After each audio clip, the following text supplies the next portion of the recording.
Hello and welcome to YCZ classes. बच्चों, आज के लेक्चर में हम section 4.4 of your text book ये पढ़ने जा रहे हैं बेटा, जिसमें हमारा टॉपिक जो है वो वैलेंसी आ रहा है। ठीक है, तो आज के लेक्चर में हम वैलेंसी के बारे में पढ़ेंगे कि वैलेंसी क्या होती है एलिमेंट्स की। ठीक है, तो मैं आपको इसका एक डेफिनेशन बताऊंगा और सबसे पहले मैं आपको बताना चाहूँगा कि आप लेक्चर को बेटा पढ़ने से पहले अपने पास अपनी कॉपी रखिए और पेन रखिए साथ में, और फिर लेक्चर को आप देखिए और साथ साथ में जो चीज़ें मैं नोट करने के लिए आपको बता रहा हूँ वो आप साथ साथ में नोट कीजिए। तो देखिए, सबसे पहले हम ये देखेंगे कि व्हाट इज़ वैलेंसी, वैलेंसी होती क्या है। तो इसकी आप डेफिनेशन बेटा लिखेंगे वैलेंसी की।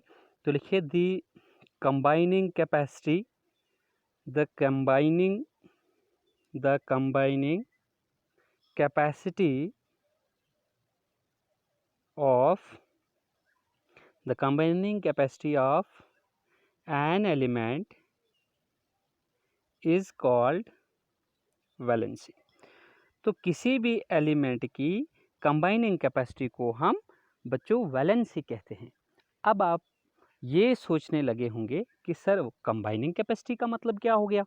तो कंबाइनिंग कैपेसिटी का मतलब यूँ समझिए आप कि जिस भी एलिमेंट की वैलेंसी आपको पूछी जाएगी, आपने ये समझना है कि वो एलिमेंट्स कितने बॉन्ड्स बना रहा है। ठीक है, कि वो एलिमेंट कितने बॉन्ड्स बनाएगा, ये वैलेंसी का मीनिंग है यहाँ पे, या फिर जो हमने ये डेफिनेशन बताई।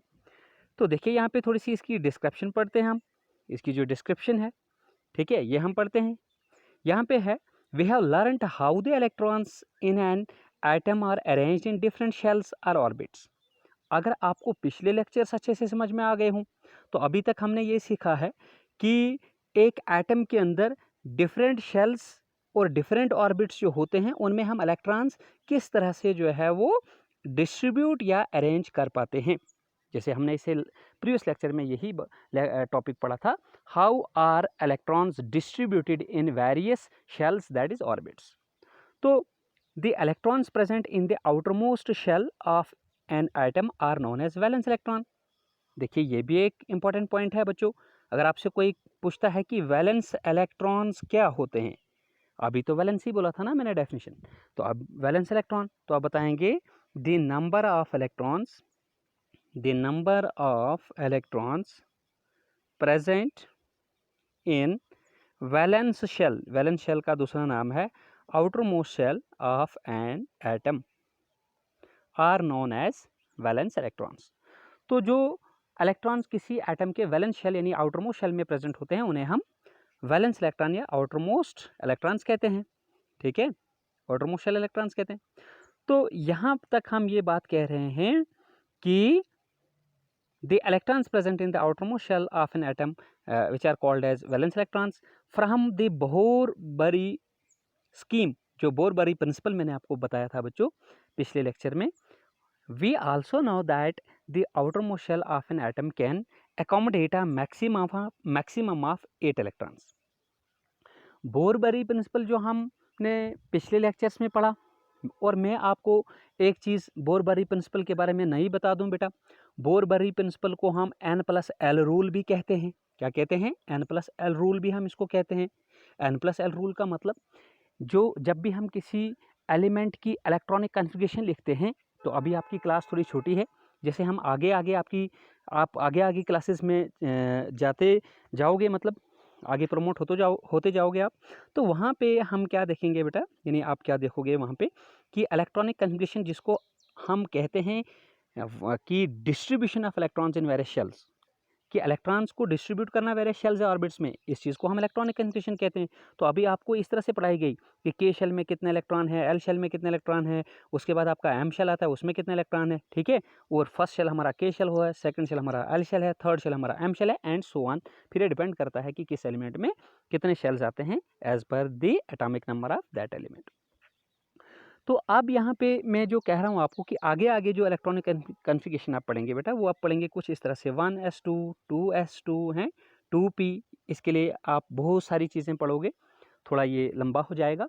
वहाँ पे हमें कुछ रूल्स चाहिए होते हैं इलेक्ट्रॉन्स को फिल करने के लिए वेरियस शेल्स और ऑर्बिट्स में।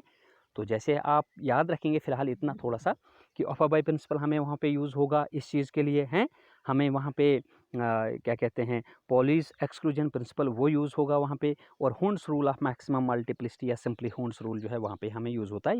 ये आप आगे की क्लासेस में पढ़ोगे थोड़ा।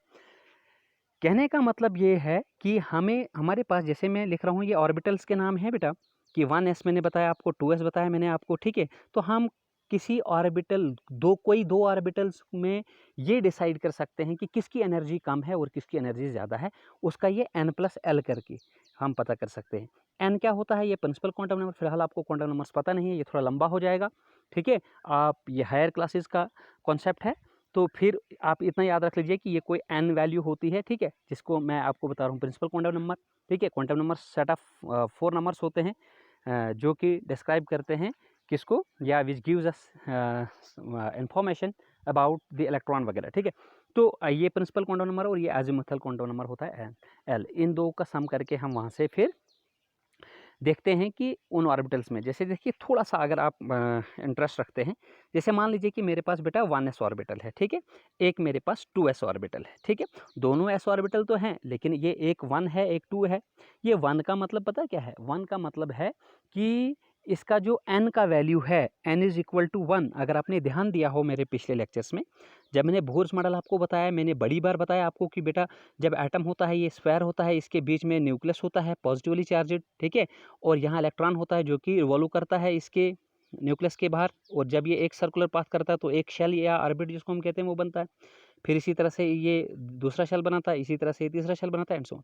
इनके नाम हमने कहे कि जो न्यूक्लियस के पास होता है शेल उसको के शेल, उसके बाद का होता है एल शेल, उसके बाद का एम, फिर एन एंड सो ऑन। लेकिन फिर मैंने आपको कहा था कि इस के शेल को KLMN जिस तरह से हमने शेल्स के नाम रखे, इस तरह से हम इनको 1 नज़दीक वाले को के बजाय 1 भी बोल सकते हैं, एल के बजाय 2, फिर 3, तो ये इनकी वैल्यूज़ हो जाती है। अगर आपको कोई के शेल की वैल्यू पूछे आप 1 बताएंगे, एल की वैल्यू पूछेगा कोई तो आप 2 बताएंगे, और इसी तरह से एम की वैल्यू तो 3, इस तरह से आप आगे बढ़ेंगे। तो अब देखिए यहाँ पर जो 1s ऑर्बिटल है, इसका मतलब ये के शेल का ऑर्बिटल है, ठीक है। किसको ऑर्बिटल है ये के मैन शेल का ऑर्बिटल है। आपको इतना तो पता लग रहा है कि एक होता है शेल, ठीक है, दूसरा हो गया सब शेल, सब शेल हो गया उस शेल का आगे थोड़ा सा और सब पार्ट, ठीक है, सब शेल। तो उस सब शेल से फिर आगे होते हैं उसकी सब पार्ट्स को हम ऑर्बिटल वगैरह, उसकी ओरिएंटेशन को हम ऑर्बिटल बोलते हैं, कुछ इस तरह से आप याद रख लीजिए, ठीक है। तो इसका मतलब ये के शेल से बिलोंग करने वाला है। यहाँ पर जो एन का वैल्यू आपके पास क्या आ रहा है, इस एस के लिए 2 आ रहा है, इसका मतलब ये L shell, n is equal to 2 किसके लिए आपके पास आ रहा है यहाँ पर एल, तो इसका मतलब इसका शेल नंबर जो है वो 2 है। समझ आ रही है आपको बात मेरी। अब हमने देखना है कि एनर्जी के एतबार से 1s वाला ज़्यादा एनर्जी में होता है या 2s होता है। तो बोरबरी प्रिंसिपल जो है वो हम यहाँ पे भी इस्तेमाल कर सकते हैं, जिसको दूसरे लफ्जों में आपको मैं बता रहा हूँ कि n+l रूल हम इसे कहते हैं। तो किस तरह से बच्चों ज़रा ध्यान रखें, यहाँ पर हम क्या करेंगे, देखो यहाँ पर n का वैल्यू 1 है 1s में, और l की वैल्यू, अब आपकी जो लेवल है क्लास का वो थोड़ा छोटा है, फिलहाल मैं शॉर्ट करके आपको थोड़ा कम बता रहा हूँ। n की वैल्यू 1 2 3 करके तो आप KLMN के लिए याद रखेंगे, यानी k के लिए 1, l के लिए 2, m के लिए 3 वगैरह। लेकिन l means azimuthal quantum number, इसका वैल्यू कैसे याद रखेंगे, इसके लिए एक फार्मूला मैं आपको दूंगा। l की वैल्यू एजिमुथल क्वांटम नंबर की वैल्यू निकलती है 0 to n-1, 0 to n-1, यानी 0 to n का वैल्यू अभी आपके के लिए कितना है 1, तो 1-1, 0 to 1-1 कितना बनेगा के शेल के लिए, 0 to 1-1 बनेगा 0 to 0। ये कौन सी रेंज बनेगी, 0 to 0 मीन्स मैं 0 पे ही था और 0 तक ही जा रहा हूँ, तो इसका मतलब when n is equal to 1 then l is equal to 0, तब l कितना आ रहा है 0। और जब l 0 आ रहा है तो हमने यहाँ सम करना है, यहाँ पे आप फार्मूले में देख रहे हो, कोई भी दो ऑर्बिटल्स का कंपैरिजन करना है एनर्जी के एतबार से कि किसकी एनर्जी कम ज़्यादा है, तो n+l रूल कीजिए, सम कीजिए, जिसका n+l ज़्यादा आएगा उसकी एनर्जी ज़्यादा होगी। तो अब अभी हम पहले यहाँ पर 1s में खड़े हैं, है ना, तो हम 1s के लिए क्या कर रहे हैं, n+l करके मेरे पास आ रहा है n का वैल्यू 1 और s का वैल्यू इसके लिए 0 आ रहा है, तो 1 + 0 इज इक्वल टू 1। अब ये याद रखना n+l सम 1s के लिए कितना आया था बेटा हमारे पास 1। अब 2s के लिए करना है हमने, तो 2s ऑर्बिटल के लिए n का वैल्यू तो आपको यहाँ पर 2 दी हुई है, लेकिन l की वैल्यू निकालनी, तो l के लिए मैंने फार्मूला बताया आपको कितना 0 to n-1, 0 to n minus 1 formula है, तो ये आ जाएगा 0 to n कितना है अभी आपका 2, तो 0 to 2 माइनस 1, ये कितना हो जाएगा बेटा 0 to 2 माइनस 1 हो गया 1। तो 0 से 1 अगर जैसे आपको इंटीजर्स नहीं पढ़ाए जाते हैं मैथ्स में, यहाँ पर 0 आ गया, 0 के बाद 1 है, फिर आ गया 2, फिर आ गया 3 वगैरह एंड सो ऑन, और यहाँ इधर लेफ्ट साइड की तरफ बोलोगे -1 है, यहाँ बोलोगे -2, यहाँ बोलोगे -3। अभी देखना हम कहाँ खड़े हैं बेटा, 0 से लेकर 1 तक जाना, 0 to 1, तो 0 ये हो गया तो 1 ये, तो टोटल वैल्यूज़ कितनी आ जाएगी आपके पास, 2, एक 0 और एक 1, तो मैं लिखूंगा इज इक्वल टू 0, 1। यानी जब हम आपके पास when n is equal to 2 था, जब n की वैल्यू 2 ली थी आपने, तब l की वैल्यू आपके पास 2 आ रही हैं, और वो आ रही हैं 0 और 1। अब देखो अगर आपको अभी याद हो 1s के लिए n प्लस एल आपका 1 आया था, और जो वहाँ पर वो 0 वैल्यू आई थी ना, तो ये l इज इक्वल टू 0 जब भी आए आपने याद रखना कि ये s सबशेल होता है, और जब l इज इक्वल टू 1 अब आ रहा है तो ये आपने याद रखना कि ये p सबशेल होता है। क्या होता है बच्चे? p सबशेल होता है। अब खैर यहाँ पे आपने ये बताना है कि यहाँ पर जो वैल्यू आ रही है आपकी यहाँ पे n प्लस एल जो आपने करना है 2s के लिए, लेकिन हाँ ये बड़ी इंपॉर्टेंट चीज़ है, दिस इज़ वेरी इंपॉर्टेंट। दो वैल्यूज़ तो यहाँ पर l की आ रही हैं, लेकिन हमने देखना है l plus n plus L देखना है हमने, किसके लिए? 2s के लिए। n तो इसके लिए 2s के लिए बेटा 2 है, तो s सबशेल के लिए, s ऑर्बिटल के लिए आपने देखनी है वैल्यू। तो s कौन सी वैल्यू रिप्रेजेंट कर रही है? मैं बार बार कह रहा हूँ, s को रिप्रेजेंट करेगी 0 वैल्यू, p को रिप्रेजेंट कर रही है 1, तो p थोड़ी ना यहाँ पर है 2s में, यहाँ पर तो 2p पूछा नहीं गया है, यहाँ पर तो मैं 1s और 2s का कंपैरिजन पूछ रहा हूँ आपको, तो s के लिए वैल्यू 0 आएगी। समझ आई आपको मैंने क्या बोला कि 2s ऑर्बिटल में हम n प्लस एल रूल जो करेंगे, n की वैल्यू यहाँ पर ये 2 है, और प्लस l की वैल्यू s के लिए कितनी आती है? 0, तो 2 प्लस 0 इज इक्वल टू 2 आया। कितना आया? n प्लस एल करके आपके पास 2। अब देखो ये n plus l is equal to 2 जब आया 2s के लिए, तो 1s के लिए मैंने अभी बताया था आपको कि याद रखना, 1s के लिए n प्लस एल आपका तो 1 आया था, तो बताइए खुद ही ज़रा 1 बड़ा है कि 2 बड़ा है? भाई डेफिनेटली 2 बड़ा है। जब मैंने कहा था जिसका n प्लस एल सम ज़्यादा आएगा उसका जो है एनर्जी उसकी ज़्यादा होगी, तो डेफिनेटली बेटा 2s की एनर्जी जो है वो ज़्यादा होगी। ठीक है, ये आप आगे अभी पढ़ोगे, थोड़ा इतना आप कंसेप्ट रखो। अब यहाँ पे देखिए बेटा, यहाँ पे क्या क्या बातें कही जा रही हैं आपको। From the Bohr Bury scheme we also know that the outermost shell of an atom can accommodate a maximum of 8 electrons. Bohr Bury principle से बेटा हम ये भी मालूम कर सकते हैं कि एक जो एटम होता है, किसी भी एलिमेंट का एटम जो है वो आउटर मोस्ट शेल में मैक्सिमम इलेक्ट्रॉन जो है वो 8 अकोमोडेट कर सकता है। यानी उसमें टोटल इलेक्ट्रॉन्स कितने आ सकते हैं, कितने वो होल्डिंग कैपेसिटी है इलेक्ट्रॉन्स की उसके वैलेंस शेल में? 8 इलेक्ट्रॉन्स, ये आपको मालूम होना चाहिए। It was observed that the atoms of elements completely filled with 8 electrons in the outermost shell show little chemical activity. Little chemical activity का मतलब हो गया कि जिन एलिमेंट्स के वैलेंस शेल में, ये बात आप जहन में रख लीजिए बेटा, this is very important point, जिन एलिमेंट्स के वैलेंस शेल में 8 इलेक्ट्रॉन्स होते हैं वो केमिकल रिएक्टिविटी में कम टेक पार्ट करते हैं, या आप दूसरे लफ्ज़ों में बोलिए कि वो केमिकल रिएक्टिविटी में टेक पार्ट नहीं करते। ठीक है, क्यों नहीं टेक पार्ट करते हैं? क्योंकि यहाँ पे आके ऐसी स्टेट पे जब इनके वैलेंस शेल में 8 इलेक्ट्रॉन्स हो जाते हैं, इस स्टेट को हम कहते हैं ऑक्टेट स्टेट। ठीक है, तो इस ऑक्टेट स्टेट पे ये क्या माने जाते हैं? स्टेबल माने जाते हैं। क्या माने जाते हैं? स्टेबल। याद रखना बच्चों, यहाँ पर एलिमेंट जब केमिकल रिएक्टिविटी में टेक पार्ट करता है, वो इसीलिए टेक पार्ट रिएक्टिविटी में करता है ताकि उसकी स्टेबिलिटी उससे एक्वायर हो, ताकि उसके वैलेंस शेल में उसके 8 इलेक्ट्रॉन्स एक्वायर हों। क्लियर है? तो अब जब एलिमेंट के वैलेंस शेल में 8 इलेक्ट्रॉन्स आ जाएं तो फिर उसकी केमिकल रिएक्टिविटी जो है वो क्या हो जाती है? उसमें फिर लिटिल एफिनिटी उसके पास बचती है, यानी उसमें लिटिल केमिकल एक्टिविटी रहती है। वो फिर गवारा नहीं करता है कि मैं केमिकली फिर से किसी दूसरे एलिमेंट वगैरह से रिएक्शन करूं। क्लियर है? अब in other words their combining capacity are, देखो यानी मैंने कंबाइनिंग कैपेसिटी का नाम अभी ऊपर आपको डेफिनेशन में बताया था, वैलेंसी कहते हैं। इसका मतलब हो गया ऐसे एलिमेंट जिनके वैलेंस शेल में 8 इलेक्ट्रॉन्स आए, इन अदर वर्ड्स हम कह सकते हैं their combining capacity or valency is 0।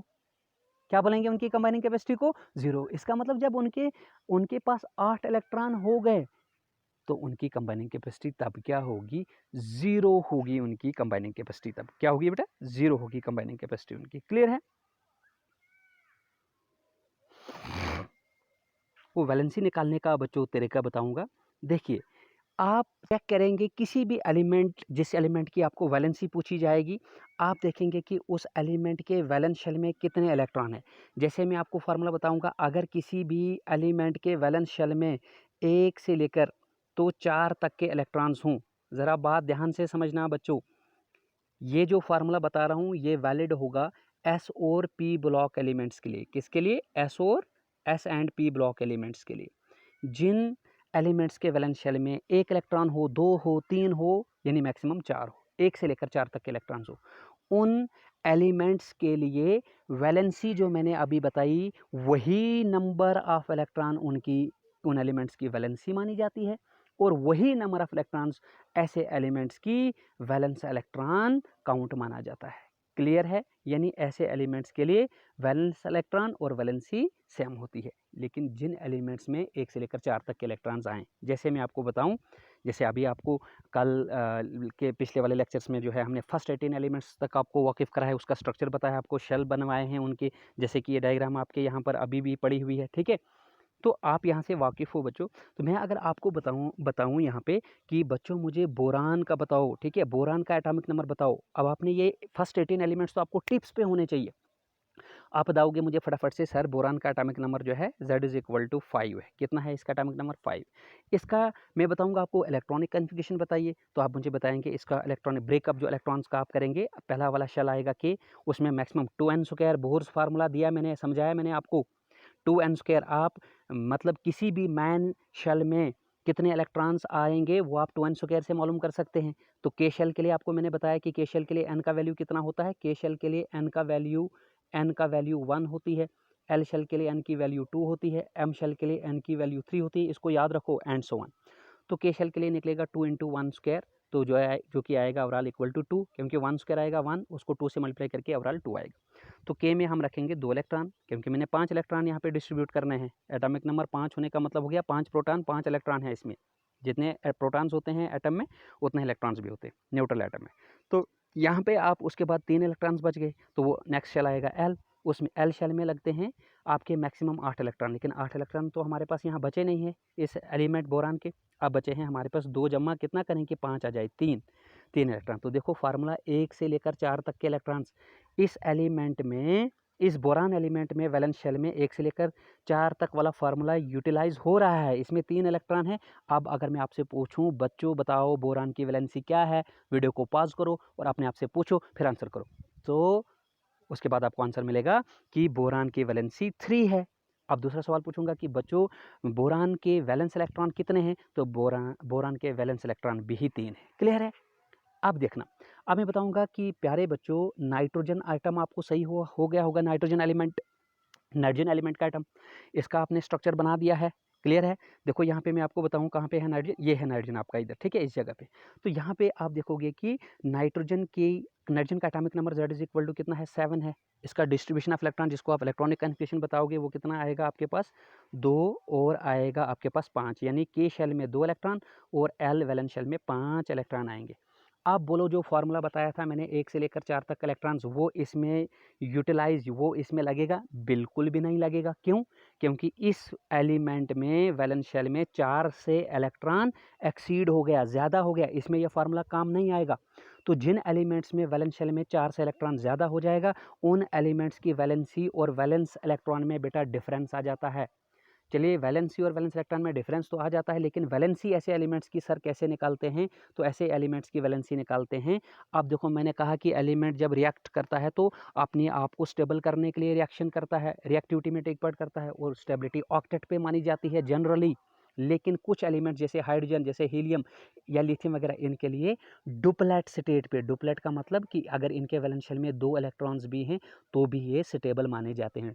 यानी थोड़े से केसेस के लिए डुप्लेट स्टेट पे भी इन एलिमेंट्स के लिए स्टेबिलिटी रखी जाती है, लेकिन मैक्सिमम जो है वो एलिमेंट के वैलेंस शेल में 8 इलेक्ट्रॉन्स होने चाहिए, तो हम बोलेंगे कि वो स्टेबल है। ठीक है, तो अब यहाँ पर देखेंगे आपकी इसकी वैलेंसी कितनी आएगी ऐसे एलिमेंट्स की जिनके वैलेंस शेल में इलेक्ट्रॉन जो हैं वो 4 से ज़्यादा हो जाएंगे। जैसे नाइट्रोजन के वैलेंस शेल में 5 इलेक्ट्रॉन है, तो हम करेंगे बेटा ऑक्टेट, 8 तो स्टेबिलिटी के लिए चाहिए ना, तो माइनस करेंगे जितने इलेक्ट्रॉन्स उसके वैलेंस शेल में होंगे। जैसे नाइट्रोजन मैंने एग्जांपल लिया है, उसके वैलेंस शेल में 5 इलेक्ट्रॉन अभी दिखा है, तो माइनस किए 5, जवाब आया हमारे पास 8 - 5 = 3।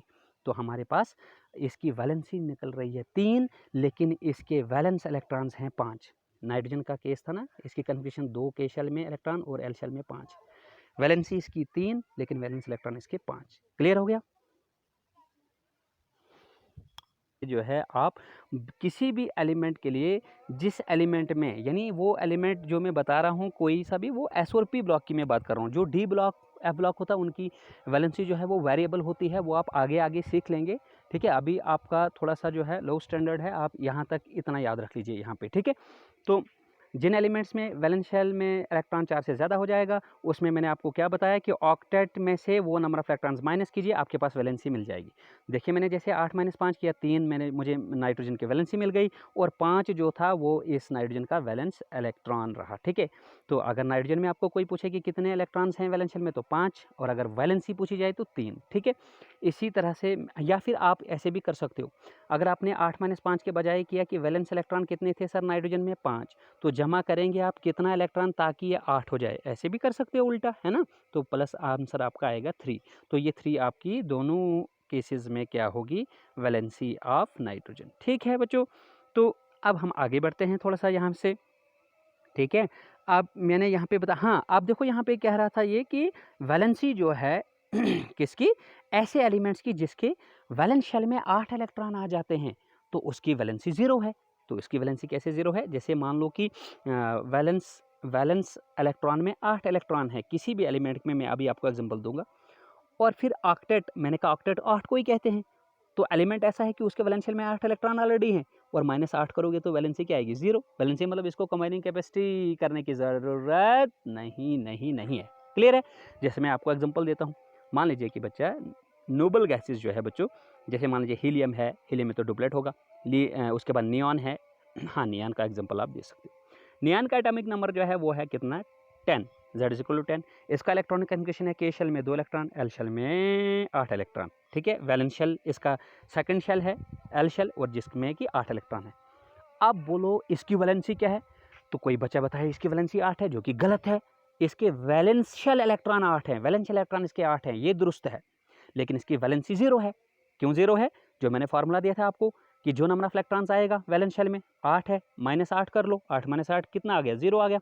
या फिर 8 में जमा क्या करोगे कि 8 आ जाए, 8 में जमा 0 करेंगे। ठीक है, 0 इज एडिटिव आइडेंटिटी, 0 को किसी भी नंबर में ऐड करो, 0 वो जो 0 से कोई उसको नंबर को फ़र्क ही नहीं पड़ता, तो अगर मैं 8 में 0 ऐड करूँ कोई फ़र्क नहीं पड़ेगा, 8 मेरे पास वापस आ जाएगा, ये 0 नहीं 8 है बच्चे यहाँ पे। ठीक है, तो इस तरह से आपको पता चला कि ऐसे एलिमेंट्स जिनमें वैलेंस शेल में 8 इलेक्ट्रॉन होते हैं, उनमें जो है बच्चों वैलेंसी 0 होती है। क्लियर है? अब आगे बढ़ते हैं। हीलियम एटम जो है ये नोबल गैसेस हैं। नोबल गैसेस का मतलब हो गया ग्रुप 18 एलिमेंट्स। आप इनको ये बताएंगे कि इनको हम इनर्ट गैस भी बोलते हैं। क्या बोलते हैं? इनर्ट गैस भी बोलते हैं। इनर्ट गैस क्यों बोलते हैं बच्चों इनको? इनर्ट का मतलब होता है, इनर्ट का लिटरल मीनिंग है नॉन रिएक्टिव। क्या होता है? Non reactive. देखो ये नॉन रिएक्टिव क्यों होते हैं? अब जब इनको रिएक्टिविटी के लिए टेक पार्ट करना होता था, अगर इनके वैलेंस शेल में 8 इलेक्ट्रॉन से कम इलेक्ट्रॉन होते, लेकिन अब जब इनके वैलेंस शेल में 8 इलेक्ट्रॉन है तो इनको ज़रूरत ही नहीं है केमिकल रिएक्टिविटी में जाके, तो दैट इज़ वाई हम इनको कहेंगे कि ये अब क्या है, अपनी स्टेबिलिटी स्टेट पे हैं। ठीक है, हीलियम को बोलेंगे, इनमें हीलियम एक्सेप्शन है, लेकिन हीलियम में 8 इलेक्ट्रॉन नहीं है बेटा, हीलियम में 2 इलेक्ट्रॉन है। कितने हैं? हीलियम के वैलेंस शेल में आपको कितने मिलेंगे? 2 इलेक्ट्रॉन। तो 2 इलेक्ट्रॉन में तो आपको मैंने कहा कि कुछ हाइड्रोजन, हीलियम, लिथियम ये एक्सेप्शनली ऑक्टेट के अलावा डुप्लेट स्टेट वाले स्टेबल एलिमेंट्स हैं। ठीक है, तो ये डुप्लेट स्टेट वाला है। तो लेकिन नियॉन है, आर्गॉन है, क्रिप्टॉन, ज़ीनॉन, रेडॉन वगैरह जो भी है नोबल गैसेस, ये आपके क्या हैं बेटा? ये ऑक्टेट वाले हैं। तो इसलिए ये नॉन रिएक्टिव नेचर के होते हैं। इनर्ट गैसेस भी इनको हम कहते हैं, या नोबल गैसेस। तो ये आप याद रख लीजिए, ये ग्रुप 18 में आपको मिलेंगे पीरियोडिक टेबल में, 18वें ग्रुप में। यानी पहले आपको हीलियम, उसके नीचे याद रखना हीलियम के बाद आपको मिलेगा नियॉन, नियॉन के नीचे आपको मिलेगा हीलियम है, नियॉन है, आर्गॉन है, ठीक है। उसके बाद आपको मिलेगा क्रिप्टॉन, उसके बाद मिलेगा आपको ज़ीनान, उसके बाद मिलेगा आपको रेडान, उसके बाद मिलेगा आपको यहाँ पे ऑर्गेनिसन, ठीक है, ऑर्गेनिसन ओजी 118वां, ठीक है। तो ये कुछ आपने एलिमेंट्स जो हैं ये याद रखने हैं ग्रुप 18 के, जिन्हें हम नोबल गैस एलिमेंट्स या नोबल गैसेस कहते हैं या इनर्ट गैसेस कहते हैं, ठीक है। तो यहाँ पे आपने अब ये चीज़ याद रखनी है कि हीलियम एटम में 2 इलेक्ट्रॉन्स होते हैं। Helium atom has 2 electrons in its outermost shell and all other elements have atoms with 8 electrons in the outermost shell. और अगर हम हीलियम के अलावा बाकी एलिमेंट्स को देखेंगे, ठीक है, they have atoms with 8 electrons in the outermost shell. बाकी वाले हीलियम के अलावा बाकी वाले एटम्स के एलिमेंट्स में कितने होते हैं आउटरमोस्ट शेल में? 8 इलेक्ट्रॉन्स होते हैं। So the combining capacity of the atoms of elements that is their tendency to react. Combining capacity का मतलब हो गया कि उनकी ये टेंडेंसी कि वो रिएक्ट हों and form molecules with atoms of the same, चाहे वो सेम एटम्स या डिफरेंट एलिमेंट्स के साथ कंबाइन होके, ठीक है, ऐसा करें, was thus explained as an attempt to explain a fully filled outermost shell. An outermost shell which had 8 electrons was said to possess an octet. जिस भी एलिमेंट के वैलेंस शेल में बच्चों 8 इलेक्ट्रॉन्स होंगे, हम बताएंगे कि उसमें जो है एक ऑक्टेट है भाई, उसमें ऑक्टेट ऑफ इलेक्ट्रॉन है, उसमें 8 इलेक्ट्रॉन है और ये वो स्टेबल है। Atoms would thus react so as to achieve an octet in the outermost shell. अब अगर आपको कोई पूछे कि why atoms of elements react, elements के एटम्स क्यों रिएक्टिविटी में जाते हैं, क्यों केमिकल रिएक्शंस करते हैं, एलिमेंट्स रिएक्शन करते क्यों हैं? इसलिए कि वो अपने आप को स्टेबल करें। इसका आंसर क्या है? इसलिए elements take part in chemical reaction because they want to be stable. वो अपने आप को स्टेबल करना चाहते हैं and to acquire the stability के लिए क्या है? 8 electrons in their outermost shell. Clear? Atoms would thus react so as to achieve an octet in the outermost shell. This was done by sharing. अब ये 8 electron, next question देखो बच्चों, question से question निकलता चला जा रहा है। अब अगर एलिमेंट के एटम को स्टेबल होना है, उसके वैलेंस शेल में 8 इलेक्ट्रॉन्स होने चाहिए, तो वो 8 इलेक्ट्रॉन्स वो कैसे कैसे ला सकता है? तो देखो आंसर क्या है? This octet of electrons can be achieved by an element either by sharing, या तो वो म्यूचुअल शेयर करे या फिर वो गैन करे, यानी एक्सेप्ट करके लाए, गैन करके लाए इलेक्ट्रॉन कंबाइनर से, कंबाइनिंग एटम से, या फिर अपने आप से इलेक्ट्रॉन लॉस करके वो इसको अचीव कर सकता है। The number of electrons gain, अगर इलेक्ट्रॉन गैन करता है या लॉस करता है या शेयर करता है, the number of electrons gain lost are shared so as to make the octet of electrons in the outermost shell gives us directly the combining capacity of the element.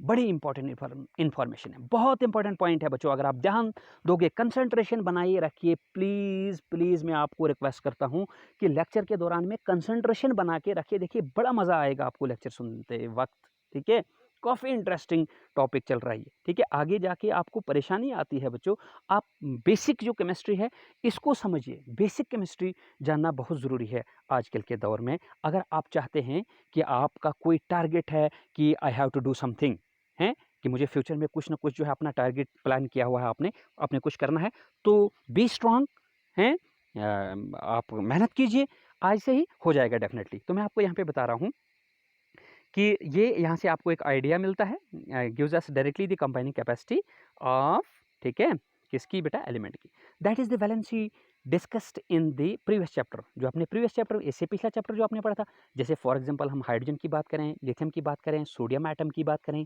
Contain 1 electron each in their outermost shell. क्यों क्यों क्यों इनमें एक ही electron valence shell में आता है? क्योंकि hydrogen, उसके बाद आपके पास लिथियम, उसके बाद आपके पास सोडियम, जो यहाँ पे बात आ रही है, they belong to same group number and that group number is group number 1। जिन भी एलिमेंट्स का ग्रुप नंबर सेम हो उनके वैलेंस शेल में सेम नंबर ऑफ इलेक्ट्रॉन्स होंगे। अगर हाइड्रोजन का एटॉमिक नंबर 1 है तो हाइड्रोजन का शेल कितना आएगा? एक ही शेल आएगा, उसमें एक ही इलेक्ट्रॉन उसमें होगा। तो यही आपका पहलमा, यही आपका आखिर वाला है, ठीक है। तो इसके बाद लिथियम में है, लिथियम में आपके पास जब आप एक स्टेप नीचे आएंगे, इसमें 2 शेल्स आएंगे लिथियम में। 2 शेल्स में आप क्या बताएंगे यहाँ पर कि इसके वैलेंस शेल में ज़रा डिस्ट्रीब्यूट कीजिए। लिथियम का एटॉमिक नंबर 3 है बेटा, तो ज़रा इलेक्ट्रॉन्स को डिस्ट्रीब्यूट कीजिए वैलेंस शेल, वेरियस शेल्स में। इलेक्ट्रॉनिक कन्फिग्रेशन जिसको हम कहते हैं, इलेक्ट्रॉनिक कन्फिग्रेशन ऑफ लिथियम को यहाँ पे बताएंगे। के शेल में 2 इलेक्ट्रॉन और एल वैलेंस शेल में आपका 1 इलेक्ट्रॉन आएगा। तो के शेल आपका ये अंदर है, इसमें 2 इलेक्ट्रॉन है। वैलेंस शेल में देखिए तो 1 इलेक्ट्रॉन है। अब देखिए हाइड्रोजन के वैलेंस शेल में भी 1 है, लिथियम के वैलेंस शेल में भी 1 इलेक्ट्रॉन है। अभी ज़रा सोडियम को भी देख लेते हैं। लेकिन सोडियम के शेल्स कितने होंगे बच्चों? 3 शेल्स होंगे। तो सोडियम के शेल में सोडियम का एटॉमिक नंबर जो है वो आपको 11 मिलेगा, 11 होता है। के शेल में 2 इलेक्ट्रॉन, एल शेल में 8 इलेक्ट्रॉन और वैलेंस एम शेल में आप रखेंगे 1 इलेक्ट्रॉन। 2 और 8 10 और 1 11। समझ आ रही बात आपको? तो पहले वाले शेल में 2, दूसरे वाले शेल में आएंगे 1 2 3 4 5 6 7 8 और वैलेंस शेल में आपका आएगा 1 इलेक्ट्रॉन। तो देखो सोडियम में के वैलेंस शेल में भी 1 इलेक्ट्रॉन, लिथियम के वैलेंस शेल में भी 1 इलेक्ट्रॉन और हाइड्रोजन के वैलेंस शेल में भी 1 ही इलेक्ट्रॉन आ रहा है। तो सबसे इंपॉर्टेंट चीज़ यहाँ पर हमारे पास क्या आ रही है कि hydrogen, lithium, sodium atoms contain 1 electron in their outermost shell, therefore each one of them can lose 1 electron. तो हाइड्रोजन भी 1 इलेक्ट्रॉन को लॉस कर सकता है, लिथियम भी इस वैलेंस शेल के 1 इलेक्ट्रॉन को लॉस कर सकता है, सोडियम भी इस वैलेंस शेल के 1 इलेक्ट्रॉन को लॉस कर सकता है।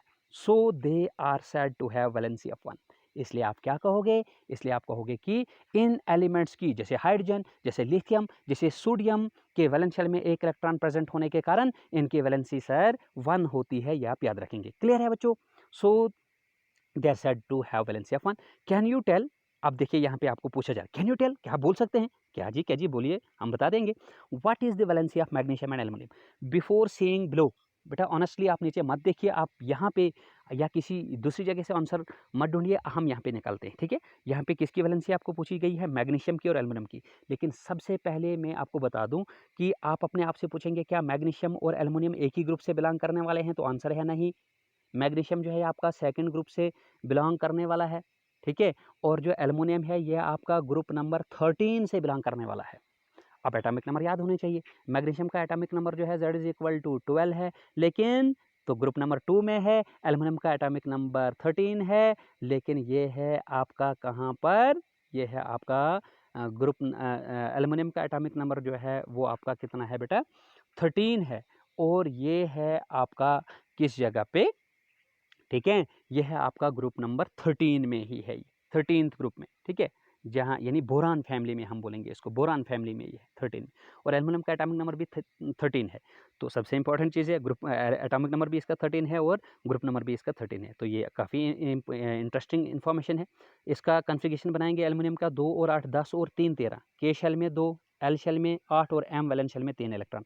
मैग्नीशियम का आप बनाएंगे इलेक्ट्रॉनिक कॉन्फ़िगरेशन, तो मैग्नीशियम में आएगा बेटा 12 एटॉमिक नंबर है ना इसका, तो इसमें आएगा के शेल में 2, एल शेल में 8 और वैलेंस एम शेल में आएंगे 2 इलेक्ट्रॉन। कितने इलेक्ट्रॉन आएंगे? 2 इलेक्ट्रॉन आएंगे। तो बस यहाँ पे आप बता दीजिए कि देखो फार्मूला भी आपको मैंने दिया है, और दोनों मैग्नीशियम और एल्युमिनियम जो है ये एस और पी ब्लॉक के एलिमेंट है। मैग्नीशियम आपका एस ब्लॉक एलिमेंट है और एल्युमिनियम आपका पी ब्लॉक एलिमेंट है। तो एस और पी ब्लॉक के लिए आपको आप याद होना चाहिए, मैंने अभी थोड़ी देर पहले आपको फार्मूला बताया था 1 to 4, 1 से लेकर 4 तक के इलेक्ट्रॉन्स वैलेंस शेल में चेक करो। देखो मैग्नीशियम के वैलेंस शेल में 2 इलेक्ट्रॉन है, इसकी वैलेंसी भी 2 है और वैलेंस इलेक्ट्रॉन भी 2 है। एल्युमिनियम के वैलेंस शेल में भी 3 इलेक्ट्रॉन है, इसकी भी वैलेंसी भी 3 होगी और इसके वैलेंस इलेक्ट्रॉन भी 3 होंगे। तो तुम्हारा आंसर होगा इस क्वेश्चन का जो पूछा जा रहा है था यहाँ पे आपको, can you tell what is the valency of magnesium and aluminium? Yes we can tell, and the valency of magnesium is 2 and that of बेटा एल्युमिनियम इज 3, जैसे कि आपने देखा इनके वैलेंस शेल में इलेक्ट्रॉन्स को अरेंज करके। क्लियर है? डिस्ट्रीब्यूट करके। अब देखिए यहाँ पे इट इज़ 2 and 3, देखो यहाँ आंसर भी बता रहा है। तो 2 इन 3 रेस्पेक्टिवली, मतलब कि पहले मैग्नीशियम का नाम है उसकी 2 है और फिर एल्युमिनियम का नाम है उसकी 3 है। क्लियर है? Because magnesium has 2 electron in its valence shell यानी आउटर मोस्ट शेल, वो तो मैंने अभी आपको दिखा दिया, and aluminium has 3 electron in its outermost shell, और एल्युमिनियम के वैलेंस शेल में 3 इलेक्ट्रॉन है, इसके लिए उसकी वैलेंसी 3 होगी। क्लियर है? ओके, अब आगे बढ़ते हैं बेटा। अब है if the number of electrons in the outermost shell of an atom is close to its full capacity. अब अगर कोई एलिमेंट है उसमें नंबर ऑफ इलेक्ट्रॉन्स जो हैं आउटर मोस्ट शेल के वो क्लोज हैं फुल कैपेसिटी। फुल कैपेसिटी कितनी होती है? ज़रा वीडियो को पॉज कीजिए। फुल कैपेसिटी का मतलब हो गया कि वो ऑक्टेट के नज़दीक है। कोई एलिमेंट है वो नियरेस्ट टू ऑक्टेट है, वो उस फुल कैपेसिटी के नज़दीक है। फॉर एग्जांपल फ्लोरीन को ले लीजिए, ठीक है।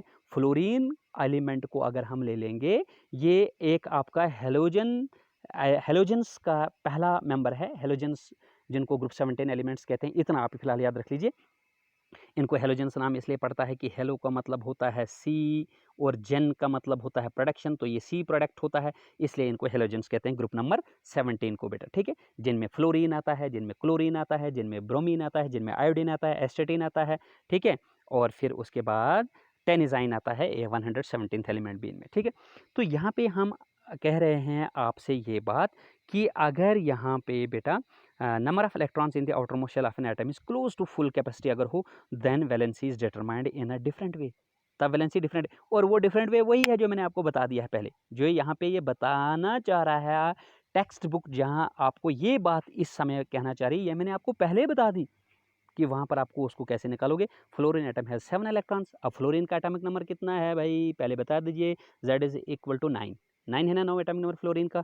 इसका इलेक्ट्रॉनिक कन्फिगरेशन बनेगा के शेल में 2 इलेक्ट्रॉन, एल शेल में 7 इलेक्ट्रॉन, 2 और 7 कितना हो गया 9, ठीक है। तो 7 इलेक्ट्रॉन है, तो आप क्या करेंगे, आप 7 में प्लस क्या करेंगे कि 8 हो जाए, या फिर 8 में से -7 कर लीजिए, दो तरीकों से। तो 7 में +1 करेंगे और 8 में 7 करेंगे तो 1, दोनों सूरतों में आपके पास आंसर 1 आएगा, तो ये 1 इसकी वैलेंसी होगी, ठीक है। बट इट इज़ ईजियर, अब आगे एक चीज़ बताई जा रही है, but it is easier for fluorine to gain 1 electron. चलिए इसकी वैलेंसी 1 है। अगर मैं आपसे पूछूं बच्चों, मेरा क्वेश्चन आपसे है इस समय, बोलो कि फ्लोरीन की वैलेंसी कितनी है, आप बोलोगे सर आपने अभी कहा 1 है, तो चलिए ठीक है, लेकिन साथ में क्वेश्चन है कि इसके वैलेंस इलेक्ट्रॉन कितने हैं। तो कोई बच्चा यहाँ पे ऐसा ना बोल दे कि सर वैलेंस इलेक्ट्रॉन भी 1 है। बेटा वैलेंस इलेक्ट्रॉन इसके साथ हैं और वैलेंसी जो है वो 1 है। क्लियर है? हाँ। अब आगे क्या पॉइंट आ रहा है, but it is easier for fluorine to gain 1 electron instead of losing 7 electron। अब कोई बच्चा बताएगा कि सर फ्लोरीन के पहले वाले के शेल में, यानी पहले शेल के में 2 इलेक्ट्रॉन है और 2 पे डुप्लेट है, डुप्लेट स्टेबिलिटी स्टेट होता है। उसके बाद एल शेल में 7 इलेक्ट्रॉन है, लेकिन ये एक ही इलेक्ट्रॉन दूर है अपने ऑक्टेट करने से, एल शेल वैलेंस शेल। तो अब आप बताओगे कि ये 7 इलेक्ट्रॉन खोएगा तो फिर इसके पास 2 इलेक्ट्रॉन रहेंगे डुप्लेट, तो ये स्टेबल माना जाएगा। और हालांकि अगर हम देखेंगे 7 इलेक्ट्रॉन खोना इसके लिए जो है वो इजी है या फिर 1 इलेक्ट्रॉन लाना इजी है, भाई बजाय 7 इलेक्ट्रॉन के आप 1 इलेक्ट्रॉन लाइए और स्टेबिलिटी पाइए, ये तो इसके लिए आसान है। Easy for fluorine to acquire stability, that means octet is to gain 1 more electron to to have 8 electrons in its valence shell. तो इसलिए ये क्या करेगा बेटा, बजाय 7 इलेक्ट्रॉन को लॉस करने से इसके लिए आसान है, और ये क्या करेगा, चूज किसको करेगा, 1 इलेक्ट्रॉन गेन करने को। तो hence its valency is determined by subtracting, हम यहाँ माइनस करेंगे इसकी वैलेंसी को निकालने के लिए 7 इलेक्ट्रॉन्स फ्रॉम द ऑक्टेट। जैसे मैंने अभी करवाया आपको, 8 - 7 इज इक्वल टू 1 करके वैलेंसी निकालेंगे, तो वो होगी valency of 1 for fluorine. Clear है? Valency can be calculated in a similar manner for oxygen भी आप निकाल सकते हो। देखो अभी जो मैंने फार्मूले आपको पहले ही बता दिए हैं बच्चों, तो मैं आपको बताऊंगा कि बच्चों ऑक्सीजन की वैलेंसी बताओ। ऑक्सीजन का सिंबल O है, इसका पूछेंगे सबसे पहले क्या चीज़ है, एटॉमिक नंबर आना चाहिए। एटॉमिक नंबर ऑक्सीजन का 8 है। फिर उसके बाद इलेक्ट्रॉनिक कन्फिगरेशन आपको आनी चाहिए, तो 8 इलेक्ट्रॉन्स को कैसे डिस्ट्रीब्यूट करेंगे, है ना, उसी को distribution of electrons in various shell से ऑर्बिट्स को ही इलेक्ट्रॉनिक कन्फिगरेशन कहते हैं। तो के शेल में 2 इलेक्ट्रॉन आते हैं, एल शेल में मैक्सिमम 8 आते हैं, लेकिन 8 तो टोटल थे, 8 में से 2 मैंने के को दे दिए, अब बच गए 6, तो 2 और 6 8, इस तरह से हम करें। तो यहाँ पे अब आपने बतानी है कि ऑक्सीजन की वैलेंसी, तो क्या वैलेंस शेल ऑफ ऑक्सीजन में बच्चों 1 से लेकर 4 तक के इलेक्ट्रॉन है? बिल्कुल नहीं है, 4 से ज़्यादा एक्सीड हो गया है, इंक्रीज हो गया है, इलेक्ट्रॉन 6 है। तो ऐसे में हम एलिमेंट की वैलेंसी कैसे निकालेंगे, ऑक्टेट 8 माइनस करेंगे 6, तो 8 में से 6 बाकी कितना आ गया, आंसर 2। तो इसका मतलब हम बताएंगे ऑक्सीजन जो है उसकी वैलेंसी 2 है, यानी ऑक्सीजन की कंबाइनिंग कैपेसिटी 2 है। ऑक्सीजन 2 बॉन्ड्स बनाया करेगा अपने कंपाउंड्स वगैरह, इतना आप याद रखो, ठीक है।